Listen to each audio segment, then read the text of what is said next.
আমেরিকার president Donald Trump Hormuz প্রণালী খোলা রাখতে ব্রিটেন সহ বিভিন্ন দেশকে যুদ্ধ জাহাজ পাঠানোর আহ্বান জানিয়েছেন। ইরানের সঙ্গে উত্তেজনা বাড়তে থাকায় এই গুরুত্বপূর্ণ সমুদ্রপথ নিরাপদ রাখার জন্য তিনি মিত্র দেশগুলিকে আমেরিকার সঙ্গে একসঙ্গে যুদ্ধ জাহাজ পাঠানোর কথা বলেন। দিন কয়েক আগেই ট্রাম্প জানিয়েছেন, হরমুজ প্রণালীতে আটকে থাকা পণ্যবাহী জাহাজগুলিকে পাহারা দিয়ে সরিয়ে দেওয়া হবে। কোনো সন্ত্রাসী শাসনকে আমি বিশ্বের তেল সরবরাহ বন্ধ করতে দেব না। ইরান যদি এমন কিছু করার চেষ্টা করে তবে তাদের আরো কঠিনভাবে আঘাত করা হবে। এবার সেই কাজে বিশ্বের অন্য দেশের কাছে আবেদন করলেন Trump. As we continue Operation Epic Fury, we're also focused on keeping energy and oil flowing to the world. And I will not allow a terrorist regime to hold the world hostage and attempt to stop the globe's oil supply. And if Iran does anything to do that, they'll get hit at a much, much harder level. I will take out those targets that were easy and that I mentioned just before. We'll take them out so quickly, they'll never be able to recover, ever. If they want to play that game, they better not play that game. In the long run, oil supplies will be dramatically more secure without the threat of Iranian ships, drones, missiles, nuclear menace. এবার Trump তার নিজের social media platform truth সোশ্যালে লিখেছেন, ইরানের Hormuz প্রণালী বন্ধ করায় যেসব দেশ ক্ষতিগ্রস্ত হতে পারে তাদের অনেকেই আমেরিকার সঙ্গে মিলিতভাবে যুদ্ধ জাহাজ পাঠাবে। তার কথায় এর উদ্দেশ্য হলো এই জলপথ খোলা এবং নিরাপদ রাখা।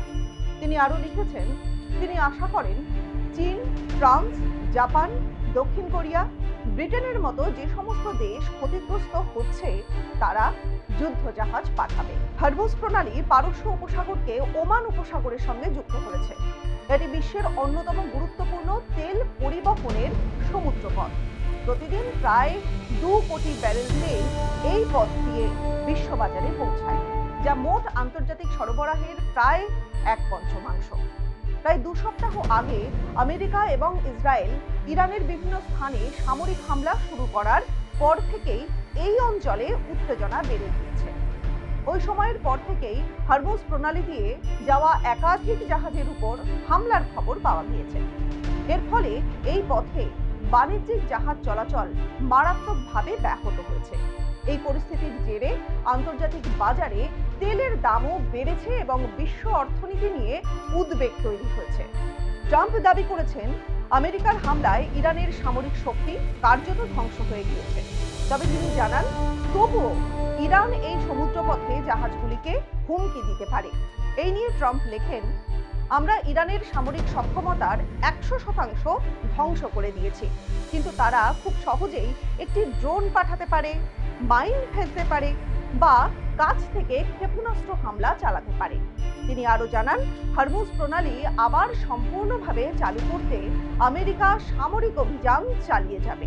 এদিকে ব্রিটেনের প্রতিরক্ষা মন্ত্রকের এক মুখপাত্র জানিয়েছেন, ওই অঞ্চলে জাহাজ চলাচলের নিরাপত্তা নিশ্চিত করতে মিত্র দেশগুলির সঙ্গে বিভিন্ন বিকল্প নিয়ে আলোচনা চলছে।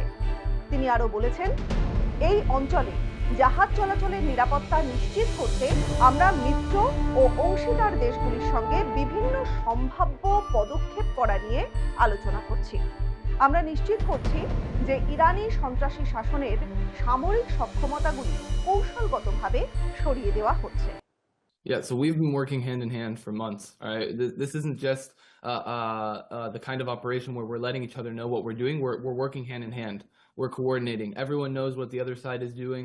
You know, we have our own regions, we have our own responsibilities. Everyone has their own targets, but at the end of the day, we're working together for a common goal against an enemy that we're trying to take away their military capabilities in the most strategic way possible, but also a common goal because the basis for this operation is against a terrorist regime that calls in the same sentence death to Israel and death to America. So we understand that the common goal first and foremost, and we work hand in hand every single day. Hormuz প্রণালী খোলা রাখতে Britain সহ একাধিক দেশকে যুদ্ধ জাহাজ পাঠানোর আহ্বান আমেরিকার প্রেসিডেন্ট ডোনাল্ড ট্রাম্পের। আর এদিকে জাহাজ চলাচলের নিরাপত্তা নিশ্চিত করতে মিত্র দেশগুলির সঙ্গে বিভিন্ন বিকল্প নিয়ে ব্রিটেনের প্রতিরক্ষা মন্ত্রকের এক মুখপাত্রের আলোচনা, সব মিলিয়ে কি হতে পারে সেই দিকেই তাকিয়ে রয়েছে গোটা বিশ্ববাসী।